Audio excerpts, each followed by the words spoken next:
Merhaba jüvera, Xuşku Birayên Delal, temaşevanên qedirbilind.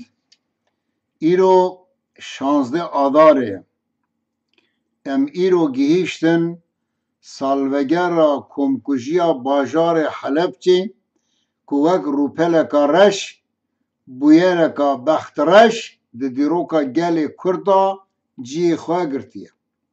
Sedamê xunmiş qatilê mirovatiyê di 16 Adara 1988 da bi çek û silahên kîmyawî ku ji dostê xwe wê demê Amerîka û ji alîkarên xwe yên Ewropa kirîbû, komkujiyekî xirab li ser gelê me yê Kurd pêkanî. Di encama qetiamê da 5000 Kurd ku piraya wan jin û zarok bûn, jiyana xwe ji dest dan. Hatin kuştin. Derdorê 6000 Kurd jî seqet man. Ji ber vê komkujiya ya nemirovane û zulma Sedam bi sed hezaran Kurda terka warên xwe kirin, bi serê rêya ketin, berê xwe dan Tirkiye û Îranê. Bi hezaran Kurd di vê rê da ji ber nexweşî û bêçaretiyê jiyana xwe ji dest dan. Permixabin ku alema mirovatiyê yanî hemî cîhan, Avrupa, Asya, Afrika, Amerîka û hemî dewletên navmüsliman lê minafix li vê bûyera bextreş temaşe kirin. Bêdeng man mirovatiya xwe ji bîr kirin. Gelê Kurd li ser erdê xwe jî di statûya penaberan da nehat qebûl kirin. Di Kurdistana Tirkiye û Îranê da di kampên dortêlkirî wek zindanên nîvekirî hatin civandin. Birçîman, tîman, bêîlaj man û bêderman man. Ev bûyera mirov dikare bêje bûyera qirkirina gelê Kurd bû ji hêla sîstema barbar, faşîst, nijadperest Saddam ve pêk hat. Armanc tunekirina milletê me bû ku va 5000 sal e li ser vî erdê dijî. Dema ev bûyer qewmî Amerîka, Avrupa û hemî dewletên nexwe Müslüman tamamê wan bêdeng man. Hinek jî sazî û rêxistinên nexwe navê wan Müslüman bû, ji ber vê bûyerê jî çûn Saddam pîroz kirin. Yek ji vana jî Yaser Erefat bû. Tu cemaeteka İslamî, tu alimekî Tirk û Ereb û Ecema, tu Müslümanekî, tu serokê partî û rêxistinekî derneket vê bûyerê şermezar nekir.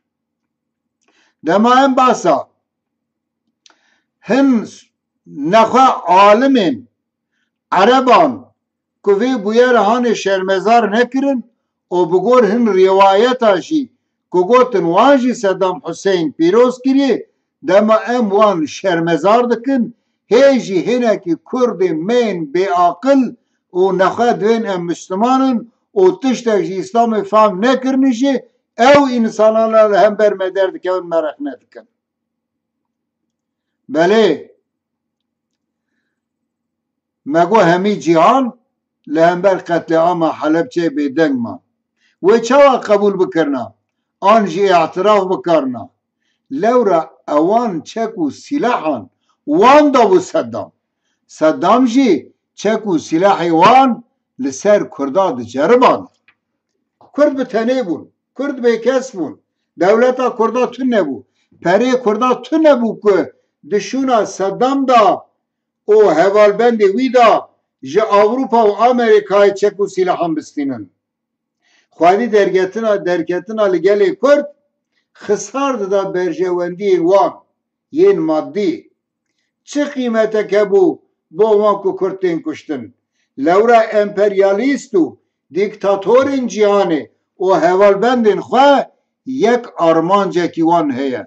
Ew jî domkirina polîtîka xwe ya metînkar, xurtkirina ekonomiya xwe, ekonomiya cîhanê û dewletên din bikin bin bandora xwe. Evan dewletenan vî dixwestin û hê jî dîsa wê dixwazin.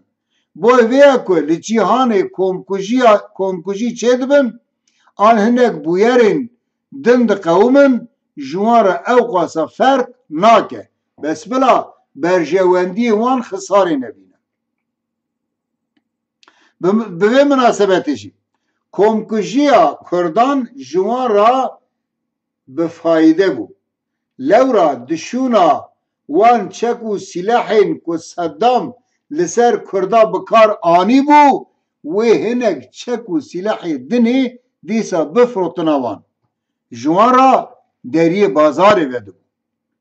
Çi ecêb e ku 2 sal şûnda aynê ew Seddamê qatil îja çû berê xwe da Kuweytê, Kuweyt îşgal kir. Li vê carê ji berjewendiyên metînkara re çewt hat. Hêla wana mirovî di cî da werimî rabûn ser xwe gotin wa dibe gelo dewletekî êriş bibe ser dewletekî dinê. Maqey însanetî ji dunyayê rabûye. Wê çawa Seddam here bikeve Kuweytê? Çûn Seddam ji Kuweytê derxistin. Di halê ku bi qasî ji hezarî yeka komkujiya Kurdan kes jî ji Kuweytê natibûn kuştinê. Helbet nedhat omidkirin ku bi qasî li Kuweytê xwedî derdiketin, ew qas jî li Kurda xwedî derketina. Lewra ew bû ku wan Kurdistanê perçe kiribûn. Ekonomiya me, kultura me, mafên civakî hemî talan kirin. Bi cîranên me yên Tirk û Ereb û Farisan ra rûniştin, axa me li hev par vekir. Dibe wan vê ji bîr kiribin. Lê gelê Kurd dagerkerên xwe û hevalbendên wan, alîkarê wan, kesê tiliya wan dikuştin û talankirin û qirkirina Kurda da heye, gelê Kurd tu demî vana ji bîr nekiriye û nakeşî. Gelê Kurd bi komkujî û qetlîama naqede. Ji cîhanê li ser axa xwe tune nabe.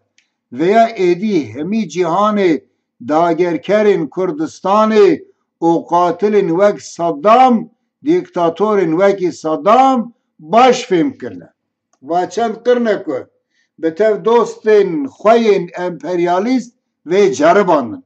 Êdî li hember serhildanên Kurda neçar mane ku bûyerên wiha nemirovane li ser gelên me bikartînin û bi awakî pir wehşî û barbar bi ser gelê me datin.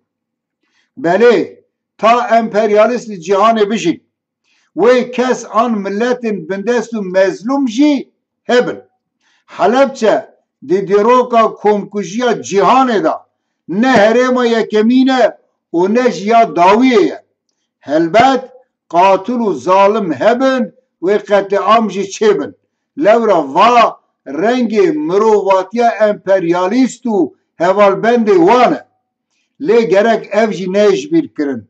Gelek herêmên hatine komkujîkirin îro gihîştina azadiya xwe û dişîna bomban da ew herêmana bi gulên sor xemilîne. Helepçe jî yek ji wan e.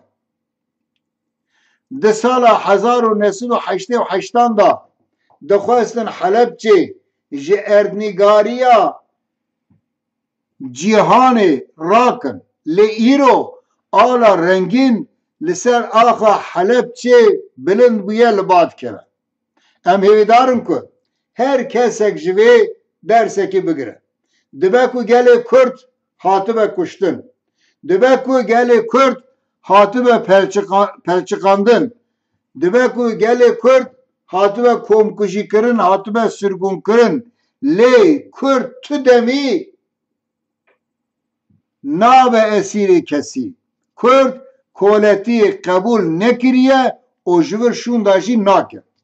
Bi vê münasebetê ام سالوگرا کمکجی حلبچه لهمی ساخ و مریین داگرکر و متینکر و قاتلان و شرمزار دکن کمکجی وان تو فایده ندایه وان گل ما لسر پیایه و روژه کی لسر ارد خواه داگرکری بی شبه بگیجه آزادی خواه ما و امود خواه هانه تو وقتی وندانه کریه و تو وقتی جی ام و امود هانه وندانا کن اف گل هان ایرو به سوه به دوسوه به و بگیجه آزادی خواه دوست و دشمن کردستان گرک تب اوی باش بزانمن بمینین ده خیر و خشیه ده